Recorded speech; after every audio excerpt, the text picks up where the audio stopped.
Hey guys, what is up? It is me, Pagey, here once again with another video on the Flash Season 7. Just forgot what I was even talking about then. So yeah, the Flash Season 6 and its ending, I guess you could say, feels like it was just like a light years ago, when in reality I think it was the week that just went past that marked the the 2 month point since the finale aired, or well, the quote unquote finale aired for season 6 of the Flash. Now of course we were supposed to have 3 more episodes for season 6 that did not air because of, your boy Corona, but that story will be implemented into the beginning of season 7, whether it's in the first 3 episodes, just substituting in for the final 3 of season 6, put them in the first 3 of season 7, or it is like restructured story-wise into the first maybe like 2 episodes, or maybe even the first 5. And if you do the first 5, they could add extra stuff into the episodes, which will then play into the greater season 7 story that we will see, play it afterwards. So they'll set up another character, another storyline, introduce that in the first 5 as well, along with, finishing up the last 3 from last season. But those last 3 episodes of season 6 were not the only thing erased from that season. There was actually a completely new character that was apparently set to appear that was passed over, which I personally think would have been really damn cool to see. Obviously, there were other things like scrapped for season 6, like, for example, for one thing, Wally was meant to be in more episodes than just the one we saw him in. We were told a multi-episode arc, and he showed up for 1 episode. But in regards to this new character, they were never seen at all. So we're going to go over all of that, as well as some updates for the Flash Season 7 and its expected return date in regards to filming, as well as the length of the season, which is pretty interesting. But of course, throughout the video, be sure to let me know your various opinions in the comments section down below in regards to, this new character we're going to talk about, as well as anything to do with the Flash in general, and, all that. And of course, if you're going to enjoy the video, why not drop a like on it to show support? Greatly appreciated. Supports the channel during this time. So of course, as I'm sure most of you would remember, when we returned to the Arrowverse and just all guess the Flash, I guess you could say, after the mid-season break, and more specifically after Crisis, when we were introduced to the newly formed Earth Prime, where the current Arrowverse shows, would now all reside on, that same Earth. We found out that the villains in Central City were somewhat the same, but not the same at the same time, if that makes sense, as we had different people in the mantles of certain villains, so they were different identities, different names.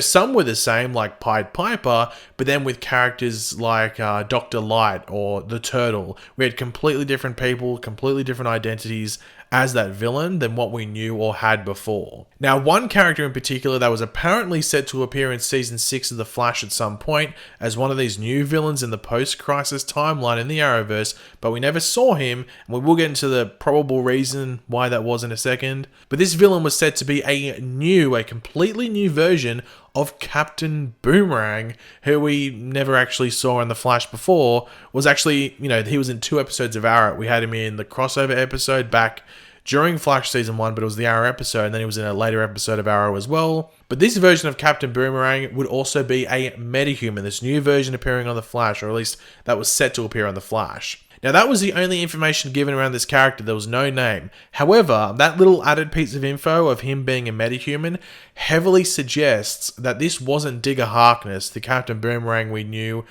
before coming back, or even just a new actor coming in to play the role, but that this new version of Captain Boomerang was Owen Mercer.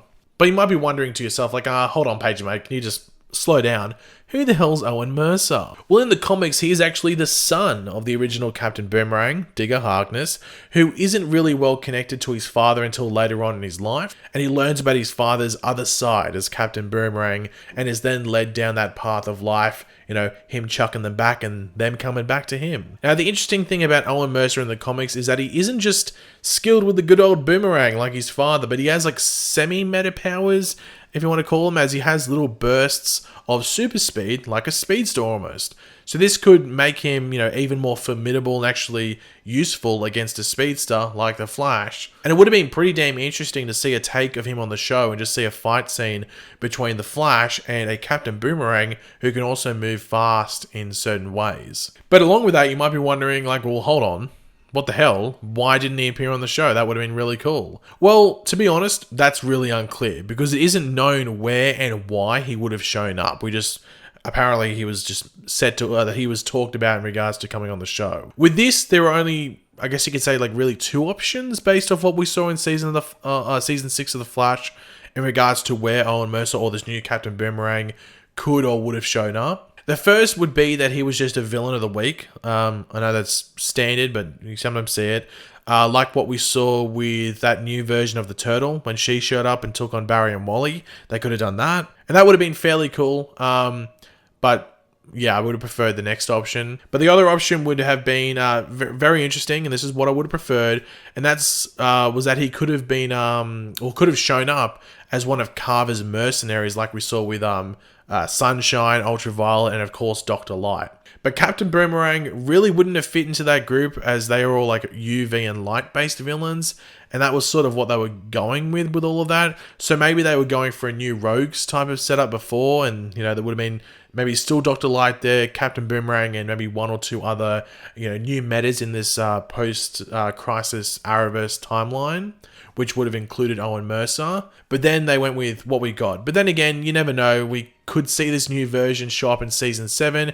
I'd have no issue with him showing up. I don't think they'd have any issue of him showing up because he wasn't actually like brought up in the show or even announced or anything like that. So there's still room for them to bring in this new version of Captain Boomerang into Season 7, which would be awesome. I mean, would anyone not want to see that? If you don't want to see it, let me know. Let me know why you are completely against it.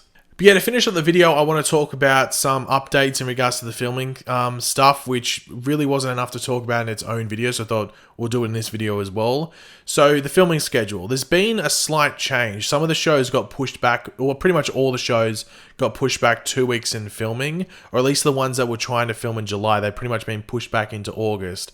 Now, there was the big thing that I'm sure some of you might have heard of, especially if you live in either of these countries, was at the US and Canadian border, the restrictions around that was extended by 30 days until the middle of August. So I think it was August 17 it's extended to, roughly, somewhere around that, give or take a few days.